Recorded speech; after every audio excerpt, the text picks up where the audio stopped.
The Rossini held control over a significant part of the African coast on the Pelagus and had their settlements in present-day Tunisia and Spain, including the city of Tartessus, referred to as Tarshish near the Pillars of Hercules by Stephanus of Byzantium. The prophet Ezekiel mentions that Tarshish is rightly considered a trader of diverse wealth and lists various metals, including slaves, with which they engaged in trade. Iberia was indeed very rich in metals that the Rossini distributed along the shores of the Pelagus. Aristotle speaks of Iberia and mentions that the Phoenicians came to this land and found so much silver that they couldn't take it all. The Greeks initially referred to them as Phoenicians, and later as Ludines. Boser says, they called Ludines Phoenicians, and under that name are also included the Mezi and Kari. 2.1.ii. 12. Phoenice, on the coast of Syria and Palestine where settlements of the Little Asian Serbs were located. When the Greeks speak of the Phoenicians, it often does not refer to the inhabitants of Phoenicia. During the time of the Jewish king Solomon and the Tyrian king Hiram, 10th century BCE, Tarshish ships sailed through the Red Sea and brought ivory from India. 31. Saint 63. When the Jews mention the Pelagus, they speak of the Tarshish Sea, and in the market in Tyre, they were the main metal traders. In the translation of the Septuagint, Carthage, which the Romans called Carthago, is placed under the designation of Tarshish. However, this city was founded around 814 BCE, so it could not have played the role of Tarshish during the time of Solomon, 2 centuries before its establishment. Arabic writers understand Tarshish as referring to Tunisia. This actually confirms what has been previously mentioned regarding the presence of the Rossini on the African coast. In the region of Tunisia and ancient Carthage, the Phoenicians found boundary stones with Rossini inscriptions before World War I. These boundary stones marked land possessions, providing evidence that the Rossini held land in this area and exercised control over it, rather than merely being present as traders. The Phoenicians attempted to depict the placement of these Rossini boundary stones with inscriptions in the 2nd century BCE, during the Roman Empire. However, this interpretation is not sustainable because, in that case, the inscriptions would not be in Rossini but in Latin. These inscriptions are much older. The mentioned boundary stones marked the boundaries of the Dardanian tribe's possessions and were set up in memory of the god Tin, as indicated in the inscriptions themselves. Diodorus says about the Rossini. The Rossini expelled the Phocians from Corsica and founded the city of Nicaea at a time when they were the masters of the seas and held the islands opposite the Tyrrhenian Sea. They ruled over the cities of Corsica for a long time. The Corsicans paid them taxes in grapes, wax, and honey, which were abundant on the island. In ancient times, the Rossini possessed a vast territory and founded several significant cities. They had a powerful navy and were masters of the seas for a long time. The sea near Italy was named after them. They perfected the organization of their land army and invented the saltinga, a small trumpet for military use, which they called the Tyrrhenian trumpet. They also introduced symbols of dignity, lictors and the ivory chair, sella curulus, among the Romans, as well as the purple toga. They invented the peristyle, literally translated as around the columns, meaning a colonnaded courtyard or porch as an external or internal decoration. The Rossini elevated literature, natural science, and knowledge of the gods to a high level.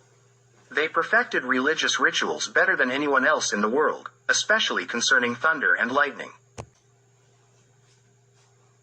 Giuseppe Macaulay, in his work, Italy Before Roman Domination, published in Paris in 1824, says the following about the Rossini. The oldest name for the Etruscans is Rossini or Tricini, in Latin, Racinorum, or Tracinorum, which the Greeks transformed into Tyrsinoi, or Tyrinoi. They then explained it to mean Tyrsis, equals tower, and from there the term Tyrrhenians emerged. In the region that belonged to the Rossini in the Apennines, there is the famous source of Serchio. Lake Garda was called Lake Lydia by the Rossini from Adria, who held the island of Vis in their power. The Sabines celebrated a god named Savina, on the coast around the town of Nuceria, Alphaterna, and in the valley of the river Sarnus lived the Cerastes. Servius says that, according to Conon, this people were a part of the Pelasgians settled in this place. They named the river Sarnus and called themselves Cerastes. They are located near Lucania. The Lucanians are of Samnite origin, actually one of their septs. Among the Samnites, the main commander was called Emprator, from which the term emperor originated. The Veneti, as Herodotus says, are of Illyrian origin. The name Veneti means noble, honorable, distinguished, and the like. In their prayers, the Rossini referred to the gods as Asar. Ettore Pays states that the Umbrians originate from the Alps and the areas near the Carpathians. 158.31. He then mentions that the ancient people of Umbria were called Saranates. Pays tells us that the first 5 tribes that constituted the people of Rome were named Cloeli, Servili, Quineti, Iuli, and Gegani. All of them had the same origin, which he identifies as Latin. 158.102. Let's briefly focus on these first 5 tribes of ancient Rome, for which Ettore Pays claims that they were all Latins. For the tribe of Iuli, or Julius, it is reliably known, and Julius Caesar himself asserted, that they were Dardanians. The Servili tribe was called Serbili. The name of the Gegani tribe sounds Serbian. With all this in mind, who were these first ancient Latins? We know that a part of the Dardanian tribe settled in Latium at the same time as the Rossini, and that Aeneas later came to his Dardanian people. Eusebius says, Leto is a Phrygian goddess, the mother of Apollo. Leto is translated into Latin as Latina. Z 393. It is evident that the Latins got their name from this Phrygian goddess Leto, the mother of the solar deity Apollo, after whom one of the seasons, summer, is still called Leto, among the Serbs today.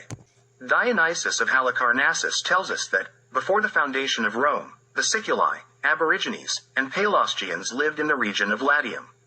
The name, Aborigines, originated from the combination of 2 Latin words, ab origine, meaning, from the origin, natives, or indigenous people. Porcius Cato and Gaius Sempronius explained that the Aborigines were originally from Greece, but it is not specified which part or city, and by Greece, they mean a much broader area than the actual Greece. Dionysius gives a somewhat different meaning to the name Aborigines and says that this name is given to a people based on their life conditions, homeless and unsettled peoples. According to him, the Aborigines are the same as the Leleges. 118.1.10. However, his explanation does not align with the actual meaning of the name. He states that the Aborigines originated from the Enotrians and gave rise to the Siculi, Morgus, and Italians.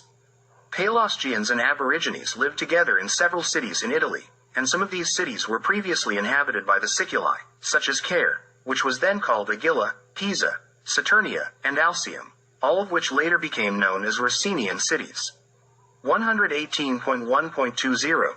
He then says that the Pelasgians were together with the Aborigines and participated in the construction of Rome. Raoul Rachet mentions that, according to some traditions, the Aborigines are of Pelasgian origin. According to numerous historical testimonies, the Pelasgians came to Italy from Epirus and Illyria and founded numerous settlements where the ruins, known as Cyclopean walls, characteristic of Pelasgian construction, can still be found. Similar Cyclopean walls are also present on the Peloponnese, in Attica, Boeotia, Phocis, Thessaly, Epirus, Thrace, Asia Minor, and the islands associated with them, marking the Pelasgians' historical presence in these regions, confirmed by these ruins. 187.1.131. Silius Italicus refers to the Romans as Dardanians and Phrygians.